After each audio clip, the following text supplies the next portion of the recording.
How far? Officio n'abaana ebali bazanyira wali wenkanawa. It is close. Can you estimate? Osobola okutulagamu. Put here. Wano mu kooti.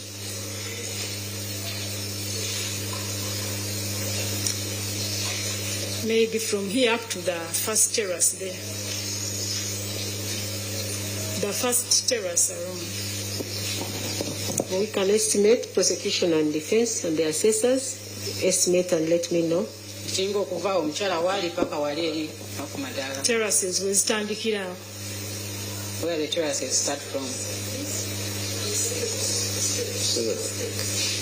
20 meters. That looks like 30 meters, my lord. Is that the agreement of everyone? It looks like it seems to be shorter than 30. Let's, assessors, please, just come and help me to assess this.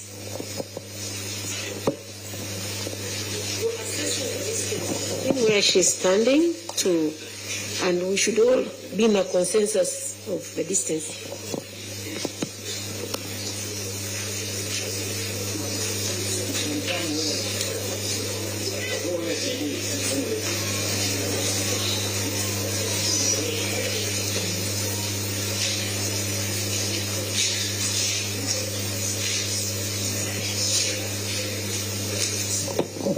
What is your estimation? It's about 15 meters, 15 to 20 meters. How many? 15 to 20 meters.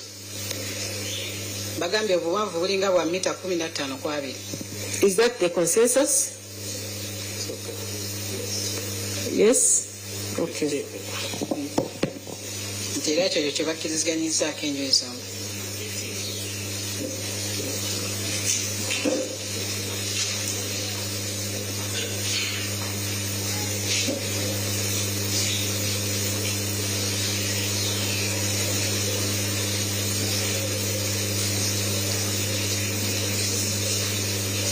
Do you know the number of children who were playing at that time? That place? Omwendo sigumanyi kubanga abamu baali bagenze for short call emanju abamu nga bazanya kati simanyi bameka bali mu lujja. I don't know the about because some had gone for a short call and others were playing.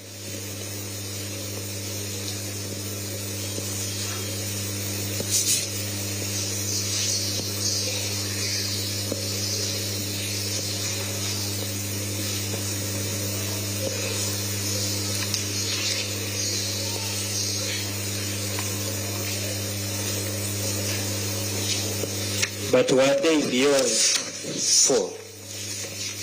There were more than 4. Bali basukka abana.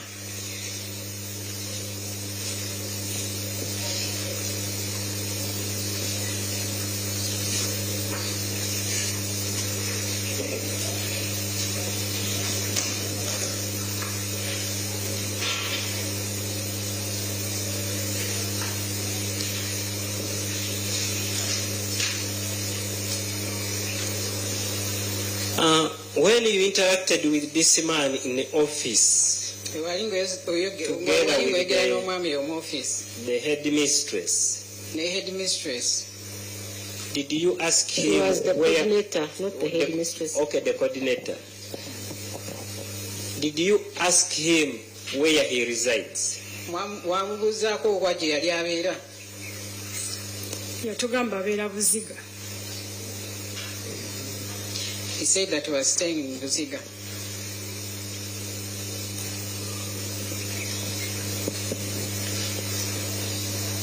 Buziga is big.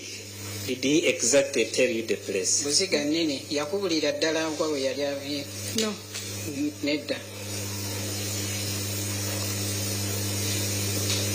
Did you find it necessary? Bwe wakisanga nga kyali kya mugaso. Since he had told us that he was going to come back with the documents that day he was bringing the child plus the mother, we thought we would discuss that on that day.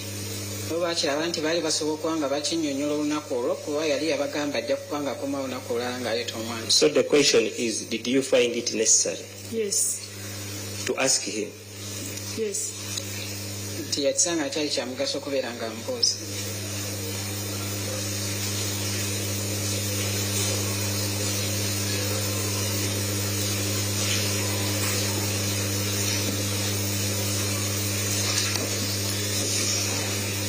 So if you found it necessary, why didn't you ask him? Actually, she has answered that question, that she expected to get better details when the mother brought the child the next time. Much obliged.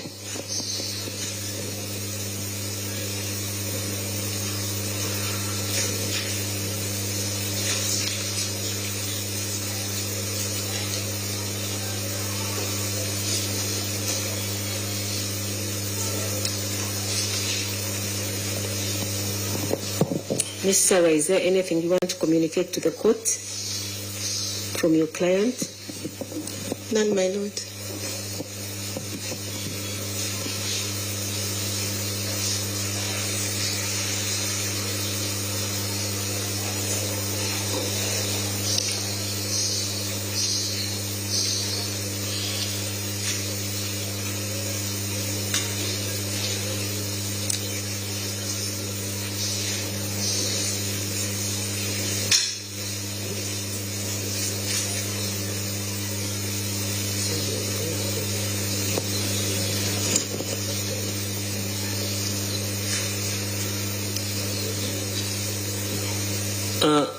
Madam Phoebe, when you said that this man was breathing heavily, what did you mean? Wagamba nti omusajja ono yali asannyu, kiki wali otegeeza? You asked me how he was responding. That's the only thing, he was breathing heavy. Wambuuza engeri gye yali addamu nenkugamba nti yali asannyu. Please clarify. No, breathing heavily, she may not be able to describe that. You want her to describe? I think we can all understand how to breathe heavily. Okutegeera engeri omuntu gy'abeera assaamu.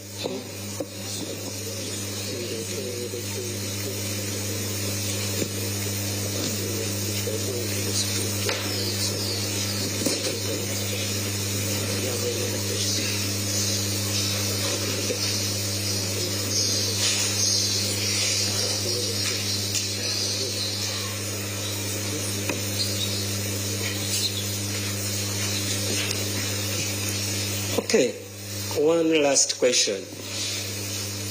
The gate of that school